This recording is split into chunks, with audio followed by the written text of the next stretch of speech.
Let me put on the music.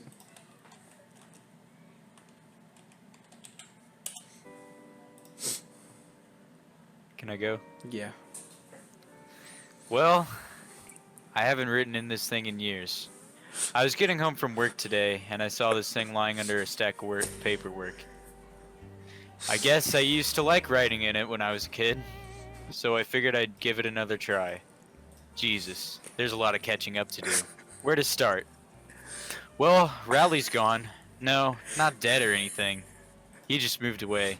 He's lived in Boston for several years now, I think. I don't even remember anymore. Damn, I haven't spoken to him at all since he left.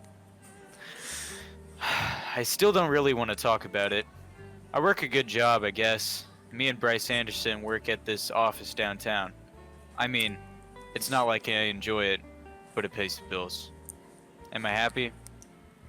I'm not sure. Roderick still lives in Plainville like me, but not Manny. He decided he was too good for us and went to New York in his 20s. The rest of the family still hasn't forgiven him. Bobby. Me and Roderick will still see him if he's in town, but not Mom or Dad. Speaking of which, they're still living in the same house. Yeah, it's pretty old now, but they seem good there. Roderick's married now. He met this woman about 8 years ago. They've got a kid. I don't know if I'm jealous or what, but Roderick seems to be the one who knows what he's doing. Yeah, so Roderick's married. Me? Not really. I've never really liked the thought of that settling down. It's not like I don't get around. I do. But I've never actually had a serious relationship. Currently, I'm not seeing anyone. I guess I could say I've been busy with my job or something, but I'd just be making excuses. Work keeps me occupied, but it hasn't really been something to bring me home.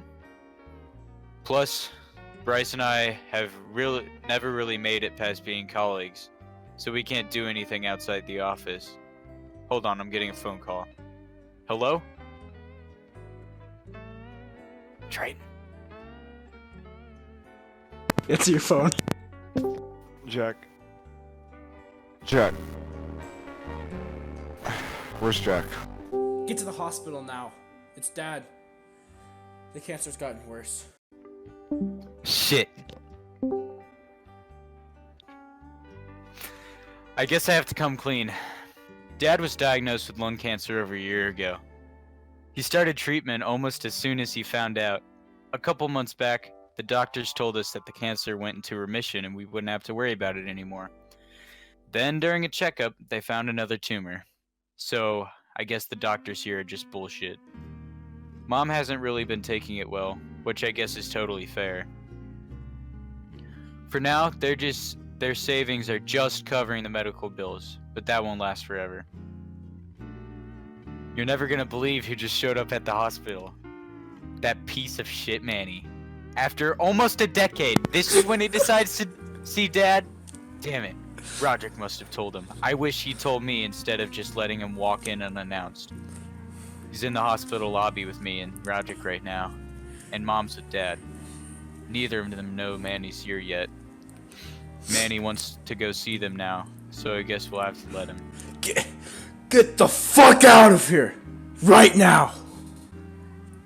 It didn't take Manny long to leave after that. Hey, He tried to that's right, talk guys. to us on the way out, but Roderick took care of that. I'm home Jack, right are you now, gonna be able to drive me trying to to Scouts? think... Dude, shut up. Yes. Trying to think all this through. For the first time in a long while, I'm genuinely scared. Not just for Dad, but for myself. This is never what I thought my life would be like when I was a kid. Why couldn't I have that life? Is there something wrong with me? I need someone I can talk to about it. I don't think Mom and Dad have ever truly understood me.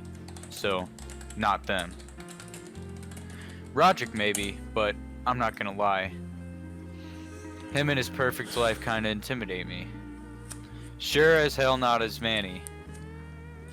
There's only one person I can think of who I want to talk to right now. Alright, before I say what happened next, there's something I've needed to get off my chest for a long time, so here it goes. Riley and I were best friends 7 years ago. We'd spent pretty much every day together since middle school. We went to college together and even moved into the same neighborhood afterwards. I was applying for a job at Funbrain Games, the company that made Twisted Wizard. Riley had actually managed to get Zooey Mama in the local paper. He got great pay, and from what I remember, he was doing really good at his job.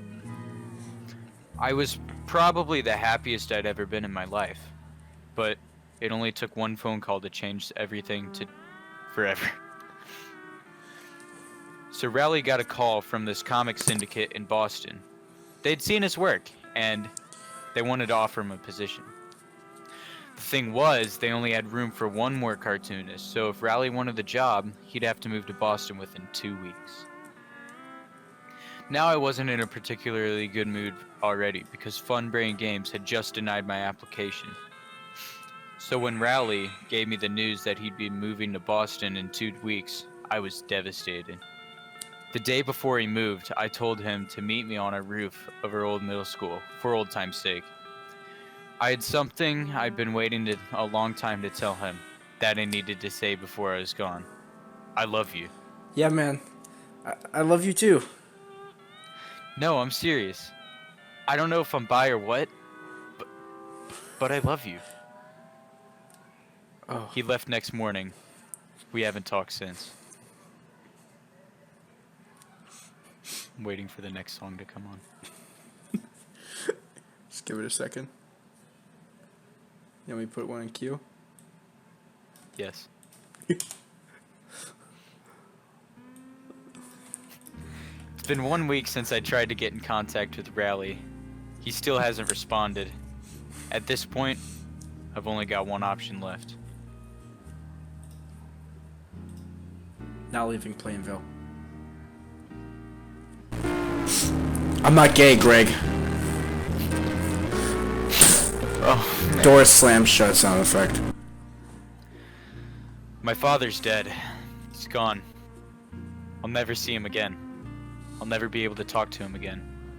I'll never be able to tell him what I thought of him. What I really thought of him. This was the man who made me hide my sexuality for the last 3 decades. He's the reason I'm miserable. I remember when I was 16, I tried to tell him the truth. He didn't take it well. Yeah. He never talked to me about it again. Come here, you son of a bitch. I guess he figured I'd changed my mind. I should have gotten this off my chest when I had the chance.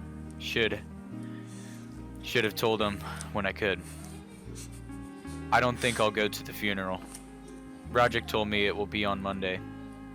I haven't even been in Plainville. I've been living in my car in Boston for the past 2 days. I guess this means I'll have to write down what I thought of him instead of actually saying it.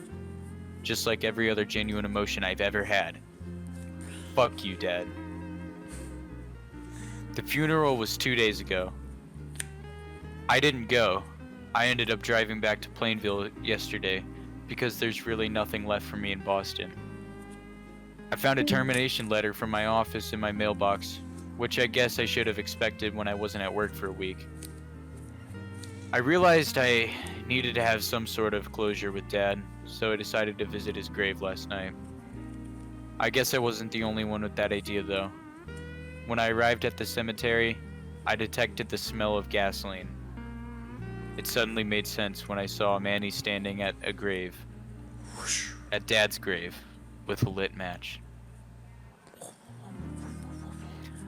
I don't know what I wanted to do there last night, but it sure as hell wasn't that. I feel sick. I couldn't deal with this by myself anymore. I needed someone to help me. It was only a matter of time before I became Manny, and after what I saw, what he was capable of at the graveyard, I couldn't let that happen. I wasn't about to let this hate dominate my life anymore. I was scared of what Mom and Rogic would think of me after skipping the funeral, and I was pretty raw after what happened with Riley, so I took a lot of nerve and even more alcohol to do what I did next. I'm not sure what I feel. What Bryce and I did this night isn't something I've ever done with another man. Like I said before, I've never been able to move on from Rally. I guess you could say my day didn't start too well. And Bryce, about my job. Is that what this is about? Jesus Christ, Greg. You can't do this to people. Get out. The worst part is, he wasn't even wrong. I've done this my whole life. I've manipulated and lied into getting my way. I guess I am no better than Manny or Dad. I figured I'd cut my losses and go home. But I guess I can't even do that, because all I found when I arrived was a locked door and an eviction notice. I should probably explain this a bit better. I never had much money saved to begin with, but when Dad got cancer, I ended up chipping in on his medical bills, and my paycheck just barely covered rent. As soon as I got fired, there wasn't enough cash left. I'm still not ready to see Mom or Roderick, so I guess I'll take my chances on the streets. I'm not sure how to say this, but I spent the last night at the Plainview homeless shelter. That's not even the craziest part. Fregley was there. I guess I'd never let my guard down, because I ended up talking to him, and even telling to him what I've been through. Look, Greg, my dad wasn't around a lot. I don't know if you knew that, but when he was pretty bad. He hit me, hit my mom. Eventually, sometime during elementary school, my mom told him to leave. Even though he was a total piece of shit, I still missed him. It wasn't easy without him. Mom barely had enough income to support me. You probably remember how I coped.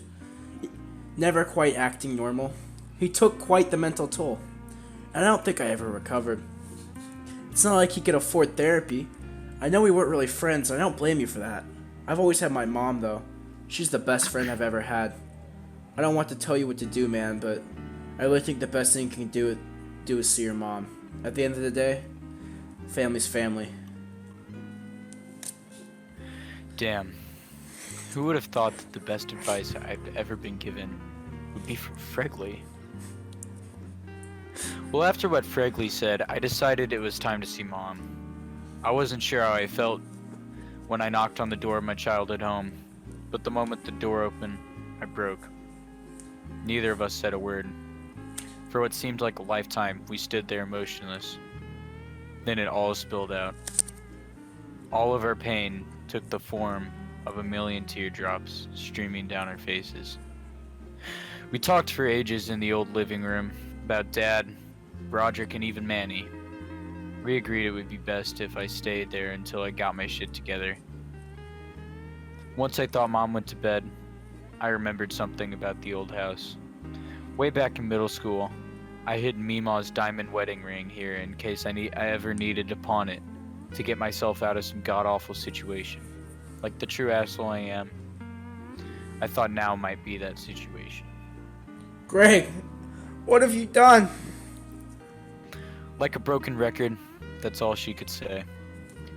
At first in a hushed voice, repeating it at increasing volumes until finally, one last time, she fell to her knees and screamed. Greg!